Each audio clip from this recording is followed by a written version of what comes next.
12 News at 10 with Mark Curtis and Caribe Divine continues now. Well, what a beautiful night out at Chase Field for this 4th of July. The D-backs treating fans to a special fireworks show after tonight's game. And have you ever wondered what goes into putting on a fireworks show like that together? Well, first of all, it's not a book of matches. That's the first thing I can tell you. It takes a lot of hard work behind the scenes.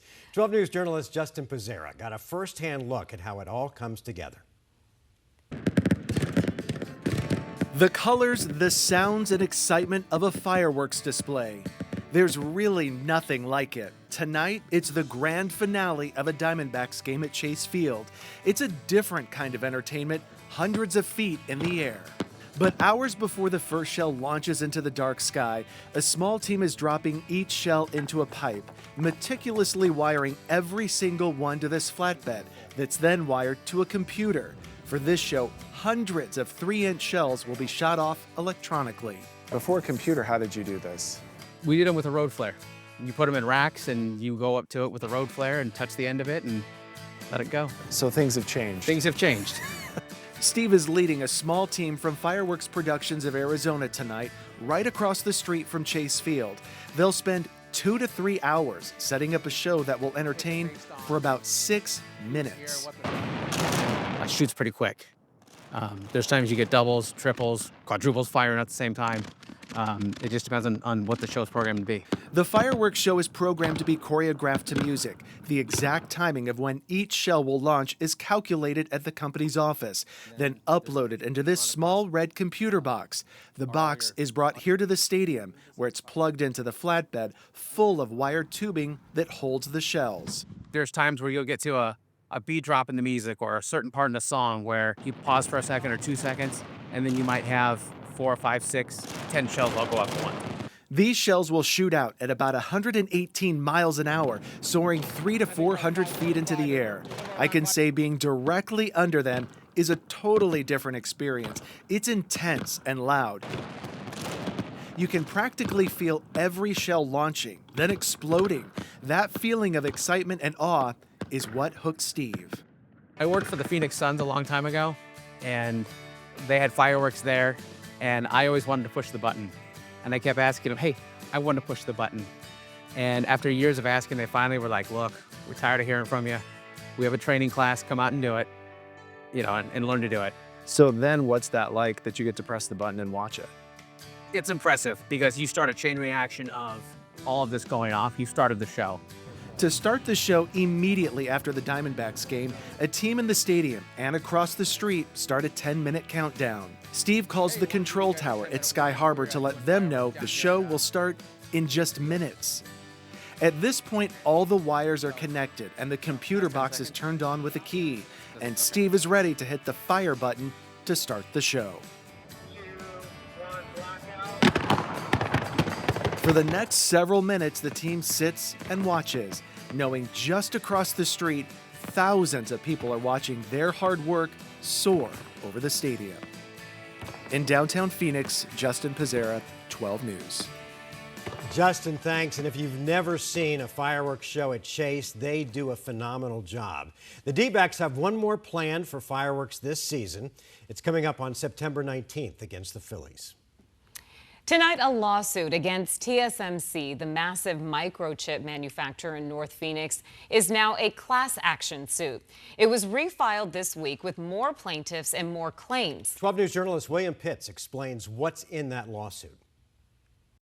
The lawsuit is 163 pages with 17 plaintiffs listing dozens of complaints against TSMC, ranging from racial discrimination to safety concerns and retaliation. The lawsuit started with one woman who worked in HR at TSMC in California. She claims TSMC has a racial bias toward Taiwanese and Chinese employees. She and numerous other plaintiffs tell a similar story, saying TSMC subjected non-East Asians to a hostile work environment. The point, they say, is to push out Americans in favor of Taiwanese employees. The lawsuit also says half the employees at TSMC Arizona are on foreign work visas. Other employees say they're routinely screamed at, belittled. One black employee found a rubber chicken hanging above a desk. They claim the Taiwanese employees said black people were lazy and smell, and that Americans were lazy and not hardworking. The lawsuit also claims accidents, including fatal accidents, were frequent. A man was killed in a waste tanker explosion in 2024. The lawsuit says 2 others were classified as personal medical issues. But the lawsuit claims there's a culture of safety violations at TSMC. One employee said it was company policy not to call 911, but instead call the plant's emergency number. Another said TSMC managers wanted to buy safety harnesses from online retailer Temu, but abandoned the plan. Another said they were exposed to hazardous chemicals. Still another says there was a drug and prostitution ring being operated at the site. And there are sections of the lawsuit that are blacked out. The judge in the case says it's because they deal with alleged sexual assaults. TSMC told 12 News it doesn't talk about ongoing lawsuits, but sent a statement that said in part that TSMC is committed to providing a safe, welcoming, and inclusive environment for the employees, contractors, and everyone who works at their facilities. William Pitts, 12 News. All right, Will, thank you. For the 3rd time in less than a week, a child has been rushed to the hospital after being pulled from a valley pool. Scottsdale Fire tells us that a 5-year-old child was found in a pool at an apartment complex near Bell Road and Thompson Peak Parkway. We're told that child was unresponsive and was in serious condition. Police haven't said how long the child was underwater, but said they are still investigating. A strange sight earlier today. DPS troopers involved in the pursuit of a water tanker truck in the westbound lanes of I-10 after the driver refused to pull over. Once DPS finally was able to stop the truck, they say troopers had to use pepper balls on the driver to get him out. The driver was arrested for DUI after they found bottles of alcohol in the truck. The pursuit stretched all across the valley. Here's a map of where it started at Dobson and 202 in the East Valley, finally coming to an end in the far West Valley at I-10 and the 303. There is an update to an I-Team investigation that we brought you last night. A Valley property management company is removing a clause in the lease that fined renters for leaving negative reviews online. Adrian Paul rented a condo near 96th Street and Via Linda in Scottsdale. The property had mold, carpet was missing, and there were holes in the wall. When he asked the property management company, Denali Real Estate, to fix it, he was ignored, so he posted negative reviews on Yelp and Google. The property then fined him $2,000 per review because there was a provision in the lease that allowed them to do so. Denali Real Estate now telling 12 News that they are removing that clause. In national news tonight, such a tragic story brewing in Texas. Catastrophic flooding down there in central Texas has left at least 24 people dead, and tonight many more are missing. Rescuers near San Antonio saved multiple people from rushing waters. One person was found clinging to a power pole. Officials fear the death toll could rise in the coming days. Right now, 20 young girls are missing from a summer sleepaway camp. Rescuers say a river near the camp rose 20 feet in just 90 minutes. Entire cabins were swept away, and the heavy rain continues to fall there tonight. It was a busy 4th of July at the White House, with President Trump signing his so-called Big Beautiful Bill. The bill represents the bulk of the president's legislative agenda. NBC's Kelly O'Donnell reports from Washington.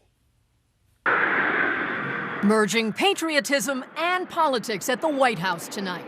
Happy 4th of July. The 4th of July festivities serving as a backdrop for President Trump to showcase his actions. The one big, beautiful bill. With a flourish and a Sharpie, he signed into law the massive bill that sweeps up his biggest policy objectives, supported by only Republicans. Are you ready? Yeah. That includes tax cuts, funding border security, while making cuts to safety net programs like Medicaid and food assistance. It's really promises made, promises kept. Adding to the stagecraft, a salute in the sky to the June military operation that delivered strikes on Iran's nuclear program. The president said pilots and mechanics from that mission and their families are invited to this celebration. The president started what the administration considers a victory lap in Iowa last night. Just as I promised, we're making the Trump tax cuts permanent and delivering no tax on tips, no tax on overtime. There are restrictions. Under the new law, workers who qualify can deduct up to $25,000 in tips from their taxable income. Susanna Castillo waits tables at Butcher Bar in New York and says this will help her save and spend on her family. It's going to be amazing. It's going to be a big positive. However, the new law is a new rallying cry for Democrats. The largest cut to Medicaid in American history. Who will argue to voters that Republicans chose to boost the rich while cutting food assistance and health care for millions.